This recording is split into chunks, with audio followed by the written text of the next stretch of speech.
My name is Rebecca Turner, and I never imagined I'd find myself in the position I'm in today, haunted by desire, confusion, and guilt that eats away at me. I was once a loving wife, a stepmother trying to do the right thing, a woman holding a family together. But somewhere along the way, lines blurred, and something unspeakable happened. I'm not proud of it. This is my story. It began when I married Richard Turner, a widower nearly 10 years older than me. Richard had a teenage son, Jacob, from his first marriage. I met Jacob when he was just 16, tall, lean, with tousled brown hair and guarded blue eyes. He was polite but distant. I never tried to push myself into his world. I gave him space, hoping he'd come around. Over the years, Jacob grew into a man, strong, confident, sharp-witted, and incredibly handsome. He went away to college but would return during holidays or long weekends. Every time he came home, I noticed something changing. The way he looked at me lingered longer than necessary. There was an energy, a tension, but I buried it. I told myself it was in my head. But one night changed everything. Richard had gone on a week-long business trip to Atlanta, and Jacob was visiting for spring break. He was 22 now. I was 39. The age difference meant nothing when we were alone. That particular evening we had dinner together, just the two of us. The wine flowed freely, laughter loosened us both, and when he offered to clean up the dishes, I thanked him and went to the living room. I sat on the couch, watching some forgettable show, half aware, my mind fogged from the wine. I didn't notice Jacob return until I felt him sit beside me, closer than usual. Too close. His thigh brushed mine. I should have moved, should have said something, but I didn't. "Becca," he said, using the nickname only Richard used. "Can I ask you something?" I turned to him, heart beating faster. "Of course. Do you ever think about what your life would be like if you hadn't married my dad?" The question came out of nowhere, slicing through my comfort like a blade. I laughed nervously. "That's a strange question. I mean it. You're beautiful. You're smart. You could have anyone. Why him?" I stared at him, stunned. "I loved your father. I still do. But you don't look at him the way you used to," he said quietly. My breath caught. "Jacob, don't deny it. I see the way you look at me now." His words hung in the air. I tried to stand, but he gently grabbed my wrist. Not forcefully, not aggressively, but with a desperate tenderness. "You've been lonely," he said. "I can feel it." "No," I whispered. "This isn't right."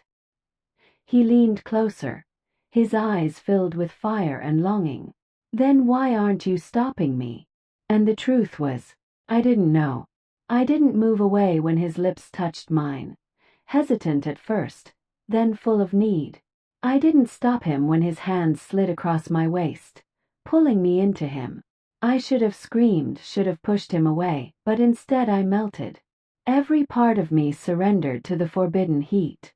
That night we crossed a line that should never have been crossed. It wasn't just physical, it was emotional, electric, overwhelming. In the silence afterward, wrapped in sheets and shame, I looked at him and whispered, "This can never happen again." He nodded, but I saw the defiance in his eyes. But it did happen again, and again. Each time Richard was away, we found ourselves drawn together like moths to a flame. We tried to resist. I would go days without speaking to him, locking my door at night, staying out late to avoid him. But the hunger always returned. It wasn't just lust, it was something deeper, darker, a connection that terrified me. One evening, after yet another tryst, I sat on the edge of my bed, tears in my eyes. "We have to stop, Jacob. I'm begging you." He came up behind me, wrapped his arms around me. "I can't stop. I don't want to stop." "You're my stepson," I choked. "This is wrong." "I don't care about titles," he said fiercely. "I've never felt this way about anyone." I turned to him. "But what about me?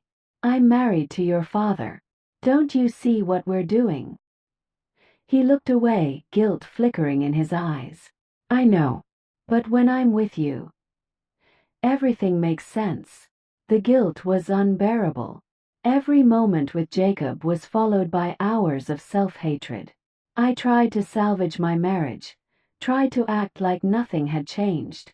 I cooked Richard's favorite meals, smiled at his jokes, lay beside him in bed with a mask of normalcy. But it was all hollow.